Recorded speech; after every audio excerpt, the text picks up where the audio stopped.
도널드 트럼프와 로이 콘의 첫 만남은 1973년 뉴욕 맨해튼의 고급 멤버십 클럽인 르클럽에서 이루어졌습니다. 당시 트럼프와 그의 아버지 프레드 트럼프는 연방 정부로부터 자사 부동산에서 흑인 세입자들을 차별했다는 혐의로 소송을 당한 상황이었습니다. 트럼프는 이 자리에서 콘에게 이 문제를 어떻게 대응해야 할지 조언을 구했고, 콘은 정부를 상대로 맞소송을 제기하라고 조언하며 적극적인 반격 전략을 제시했습니다. 이 만남을 계기로 콘은 트럼프의 변호사이자 멘토로서의 역할을 시작하게 되었고, 이후 13년간 트럼프의 법률 문제와 개인적인 사안에 깊이 관여했습니다.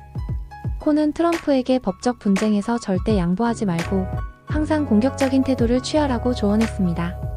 이러한 콘의 전략은 트럼프의 사업 방식과 이후 정치적 행보에 큰 영향을 미쳤습니다.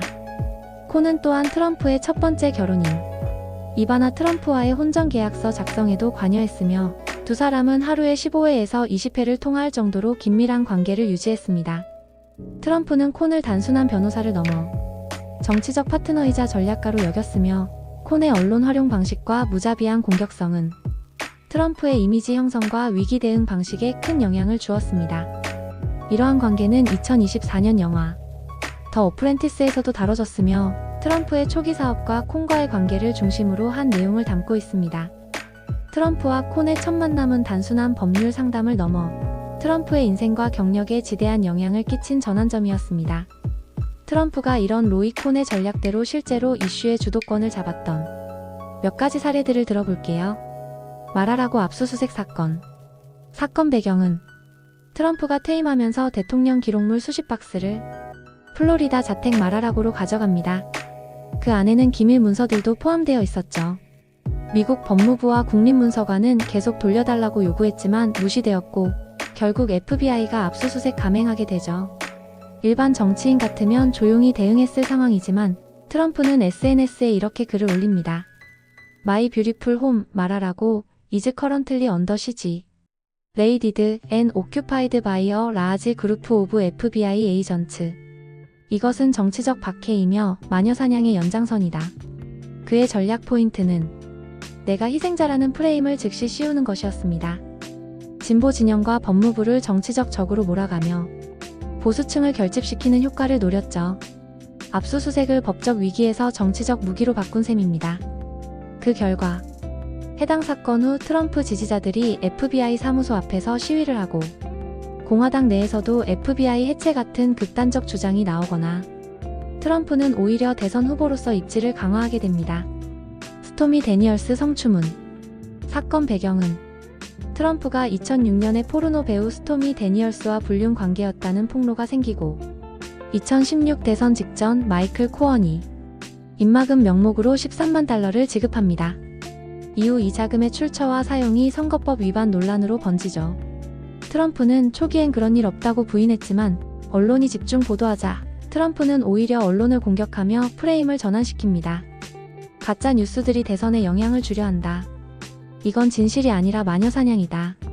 동시에 남자는 실수할 수 있다는 식의 정서적 면죄부를 유도합니다. 대중에게 어느 정도 피로감이 생길 때까지 논란을 질질 끌게 되죠. 이 전략 포인트. 사건을 덮지 않고 계속해서 언론 플레이를 하고, 이슈가 오히려 트럼프의 기존 이미지, 즉 거칠고 솔직한 백인 남성 혹은 기성 정치에 염증난 보통 사람들 편이라는 이미지와 맞아떨어지게 설계된 것이었습니다. 다른 불리한 이슈, 예를 들어 러시아 내통 의혹 등으로부터 언론 시선을 분산시키는 효과도 있었죠. 그 결과 법적 문제는 여전히 남아있지만 지지율은 큰 타격 없이 유지되게 됩니다. 결국 2024 대선에 출마할 정도로 정치력 유지에 성공하게 되죠. 불륜 사실을 일부러 흘렸다는 루머와 미디어 조작 전략도 있습니다.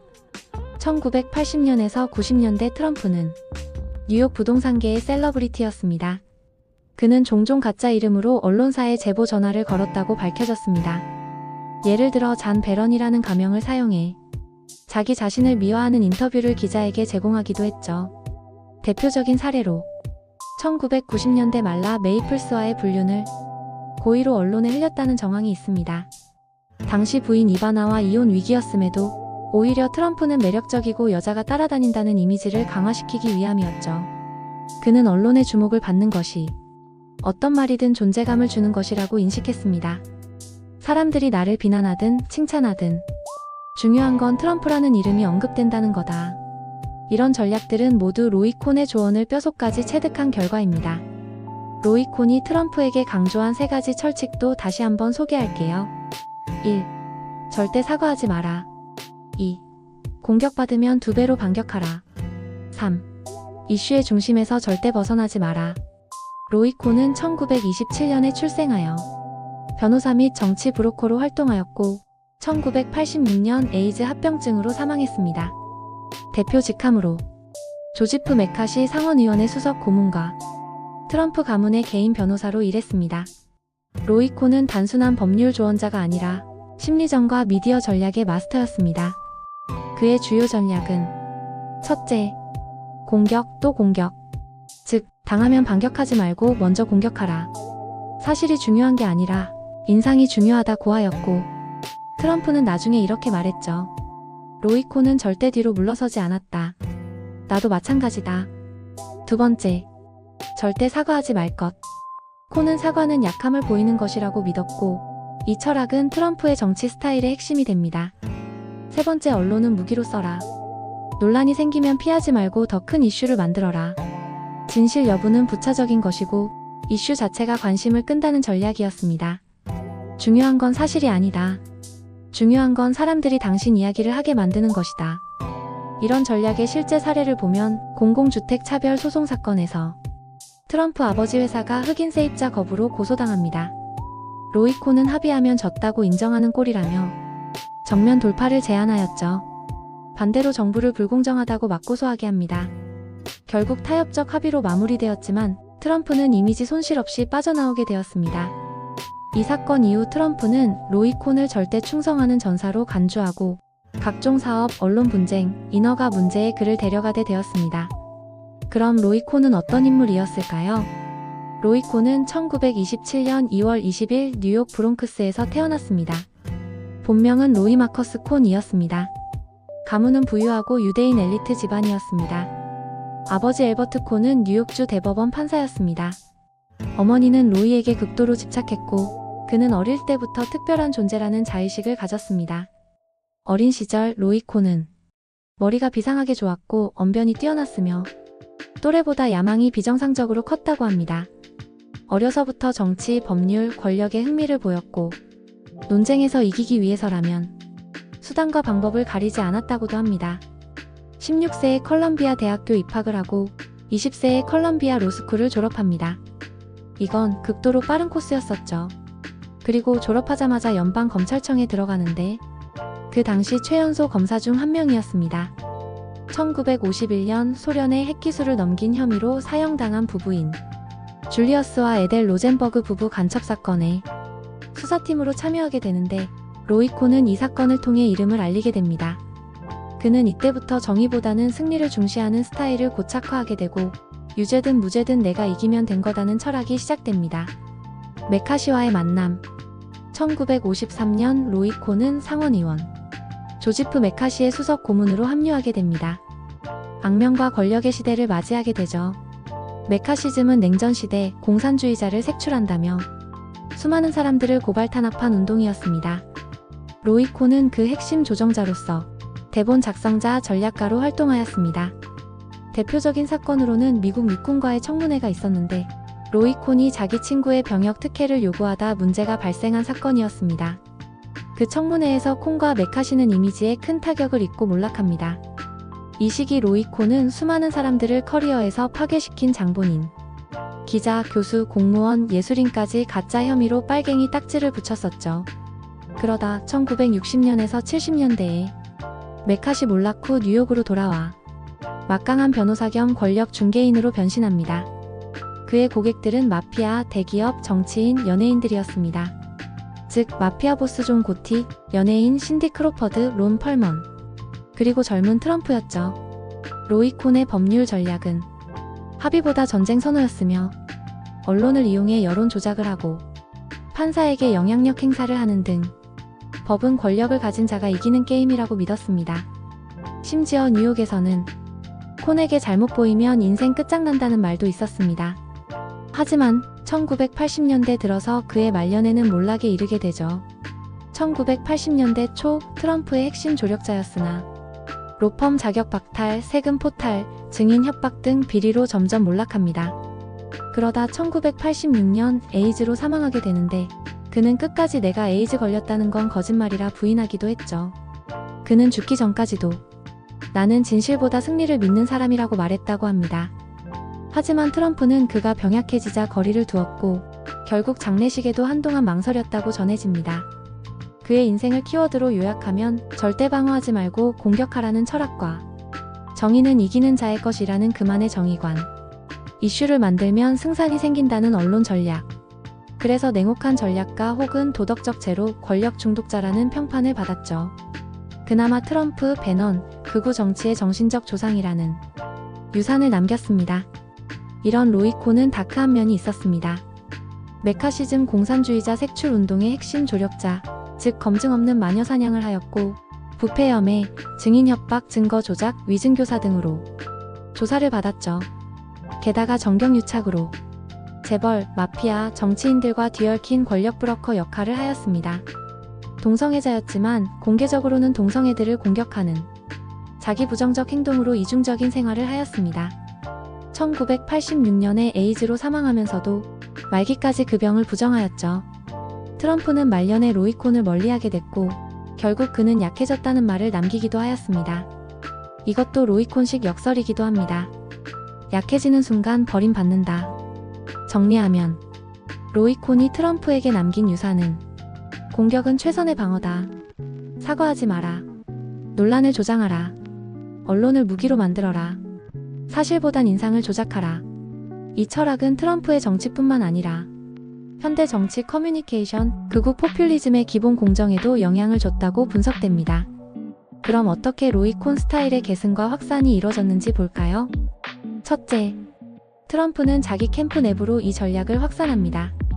스티브 배넌은 트럼피즘의 이론가였으며 전 브레이트바트 뉴스 대표이자 트럼프 전략가였습니다. 그의 핵심 전략은 진실은 중요하지 않다. 정보의 폭탄을 터뜨려 혼란을 만들라입니다. 또 가짜 정보와 극우 프레임을 양산했죠. 이것은 언론이 정정하느라 정신 못 차리게 만들기 위함이었습니다. 배넌이 한 말 중 유명한 것은 플러드 더 존 위드쉿, 말 그대로 거짓말로 판을 엎어라. 결국 이것은 콘의 스타일을 계승한 것이었습니다. 콘은 주의를 분산시켜라는 전술의 선구자였으며 배넌은 이를 디지털화시킨 존재인 것이죠. 둘째, 언론 정치 전략에서의 확산, 즉 논란 마케팅의 시대였습니다. 진실이냐 거짓이냐 이전에 감정적 프레임을 먼저 심음으로써 팩트보다 프레임을 씌우는 시기죠. 또는 언론을 자극하여 자극적인 말 한마디로 뉴스 주도권을 장악하려 하였습니다. 여론 피로 전략을 쓰기도 하였었죠. 거짓말을 너무 많이 해서 정정이 무의미해지게 만드는 것이었습니다. 이것은 로이 콘의 교훈. 언론은 도덕적 기준이 아니라 시청률을 먹고 산다. 그러므로 논란을 팔아라와 일맥상통합니다. 셋째, 트럼프가 콘 스타일을 계승시킨 인물들로 케이리 맥커네니는 기자회견 때 전통 언론을 무시하고 논란의 언어로 지지층을 자극하였고 단어 선택도 라디컬 좌파, 미국 파괴자 등 감정적 자극 중심이었습니다. 루디 줄리아니는 2020 대선 불복 선전의 선봉장이었고 거짓 주장 반복하여 그게 진실처럼 들리게 만드는 콘식 전술 그대로 사용하였습니다. 그 외 앨런 머스크, 앤드류 테이트, 조던 피터슨처럼 트럼프 외에도 정치적 올바름에 반항하는 인물들 사이에서 콘식, 이슈 선점, 공격적 화법, 사과 없음 같은 전략이 퍼졌습니다. 이런 전략이 심리학적으로 왜 먹히는 걸까요? 우선 확증 편향으로. 사람들은 내가 믿고 싶은 정보만 받아들이는 경향이 있는데 콘은 이걸 이용한 것입니다. 또는 정보가 너무 많아 믿을 수 없어. 차라리 내가 믿는 사람을 믿자는 혼란 속에서 안정감을 찾으려는 심리도 있습니다. 공격적인 리더를 통해 대리만족을 하거나 자존감이 상승하는 투사 심리도 있습니다. 결론적으로 로이 콘, 트럼프 콘주의의 시대로 이어진 것입니다. 트럼프는 로이 콘에게 배웠고 그 방식은 오늘날 수많은 정치인, 유튜버, 인플루언서, 활동가들에게까지 이어졌죠. 핵심은 간단합니다. 팩트보다 감정, 논리보다 서사, 진실보다 존재감. 이런 로이 콘의 전술은 10가지로 나눠볼 수 있습니다. 로이 콘의 10가지 전술. 1. 공격은 최고의 방어다. 비판을 받으면 그 비판을 더 크게 반격하여 상대방을 압도하라. 공격을 통해 상대의 주도권을 뺏을 것. 2. 사실을 무시하고 대신 이미지를 만들라. 사실은 상대가 대응할 수 있는 지점이지만 인상은 상대가 공격할 수 없는 지점이다. 사람들의 감정적 반응을 중요하게 여겨라. 3. 언론을 무기로 사용하라. 언론은 당신의 입을 대변할 도구로 사용하라. 진실은 중요하지 않다. 중요한 건 언론이 얼마나 당신의 이야기를 퍼뜨리는지다. 언론은 항상 나의 편이라고 믿고 그들을 잘 조종하라. 4. 사과하지 마라. 사과는 약자의 표시다. 절대로 사과하지 말고 상대방의 잘못을 부각시켜라. 난 실수하지 않았다. 내가 맞았다고 주장하라. 5. 증거를 조작하라. 어떤 사건이든 자기 유리한 증거를 만들어내는 것이 중요하다. 6. 혼란을 만들어라. 사람들이 혼란스러워하면 상대방은 대응할 수 없다. 거짓말이나 왜곡된 정보가 퍼지면 진실을 찾으려는 사람들은 지치게 된다. 7. 상대방을 비난하고 그들의 약점을 부각시켜라. 상대방의 약점, 실수, 약한 부분을 공격의 중심으로 삼고 그들을 계속해서 약하게 만들라. 8. 자기 이미지를 강한 리더로 구축하라. 세상은 강한 리더를 원한다. 당신이 리더라는 인상을 주면 그 뒤에 어떤 문제나 논란이 있어도 사람들은 믿고 따를 가능성이 높다. 9. 기억에 남는 메시지를 만들어라.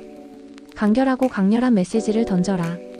Make America Great Again처럼 한 문장으로 강하게 사람들을 자극할 수 있는 슬로건을 만들어라. 10. 적을 만들지 말고 그들의 지지를 얻어라. 직접적인 적을 만들지 말고 중립적인 사람들을 설득하여 자신의 편으로 만들라. 결국 자신을 지지하는 사람을 다수로 만드는 것이 중요하다. 로이 콘의 전술은 단순히 미국 내에서만 적용된 것이 아닙니다. 극우 포퓰리즘, 대중조작, 이미지 정치 등은 오늘날 세계 여러 나라에서 정치인들에 의해 그대로 사용되고 있습니다. 영국의 보리스 존슨, 영국의 전 총리도 트럼프와 비슷한 방식으로 언론을 조작하고 이미지 정치를 활용한 정치인 중 하나입니다. 브렉시트 캠페인에서 프로젝트 페어플레이라는 슬로건을 사용하여 유럽연합 탈퇴를 지지받았고 그 과정에서 언론을 조작하여 대중의 감정을 자극하며 반유럽적 이미지를 강화했습니다. 로이 콘의 전략처럼 보리스 존슨은 트럼프처럼 언론을 공격하며 자신의 이미지가 왜곡되지 않도록 신경 썼습니다. 그는 자신을 강한 리더, 영국의 미래를 지킬 리더로 포장하며 사람들의 감정을 자극하는 이미지 정치를 사용했습니다. 보리스 존슨은 로이 콘의 사실보다 이미지 전략을 활용하여 브렉시트와 같은 중요한 정치적 이슈에서 지지층을 결집시켰던 것이죠. 브라질의 자이르 보우소나루는 브라질의 극우 정치인으로 트럼프와 비슷한 소셜 미디어 활용과 대중의 감정을 자극하는 전략을 썼습니다. 보우소나루는 트럼프 스타일의 공격적인 말투와 가짜 뉴스라는 프레임을 사용하여 언론과 싸웠습니다. 또한 코로나19 대응에서도 트럼프처럼 정부의 실패를 언론의 책임으로 돌리며 자신의 지지층을 결속시켰습니다. 보우소나루는 트럼프의 가짜 뉴스 전략을 그대로 따르며 언론을 공격하고 이를 지지층 결집의 도구로 사용했던 것이죠. 그는 자신을 국민의 친구로 포장하며 정치적 위기를 강한 리더십으로 극복한다고 주장하며 강한 리더 이미지를 구축하려고 했습니다. 보우소나루는 언론을 공격하고 사실을 무시하고 이미지를 중요시하는 트럼프 스타일의 전략을 브라질 정치에 그대로 적용했던 것입니다. 프랑스의 마린 르펜은 프랑스의 극우 정치인으로 트럼프의 국민 우선 메시지와 비슷한 국가주의적 메시지를 내세웁니다. 그녀는 프랑스를 다시 위대하게라는 슬로건을 사용하며 프랑스를 이민과 글로벌화의 위험으로부터 보호해야 한다는 이미지를 강조했습니다. 르펜은 강한 리더 이미지를 구축하며 자신이 프랑스를 지킬 수 있는 유일한 리더임을 강조했습니다. 이런 그녀는 이민자 문제와 유럽연합 반대와 같은 논란을 지속적으로 제기하며 사회적 혼란을 유발했습니다. 르펜은 이유가 프랑스를 잠식하려 한다는 음모론을 퍼뜨리며 대중의 불안을 자극하는 가짜뉴스와 음모론을 이용했습니다. 마린 르펜은 로이 콘의 감정을 자극하고 이미지로 승부라는 전략을 통해 프랑스 내에서 극우 지지층을 결집시켰습니다. 튀르키예의 레제프 타이이프 에르도안은 튀르키예의 대통령으로 트럼프 스타일의 극단적 이미지 정치와 언론 조작을 활용한 정치인입니다. 그는 국가의 보호자라는 이미지를 강조하면서 외세에 맞서 싸우는 리더로 자신을 내세웠습니다. 에르도안은 트럼프처럼 자신에 대한 비판을 가짜 뉴스라고 일축하며 비판적인 언론을 강력히 탄압하며 언론과의 전쟁을 하였습니다. 에르도안은 트럼프처럼 언론을 적으로 만들고 그 공격을 지지층 결집의 기회로 사용했고, 그는 나는 나라를 지키는 강한 리더라는 이미지를 내세우며 자신의 지지층을 더욱 결속시켰습니다.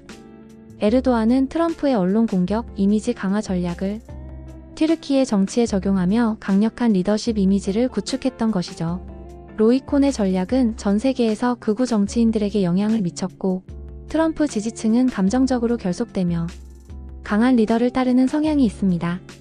이 전략은 정치적 분열과 사회적 혼란을 일으키는 동시에 지지자들에게 강한 결속력을 제공하며 미래의 정치적 흐름에 큰 영향을 미칠 것입니다.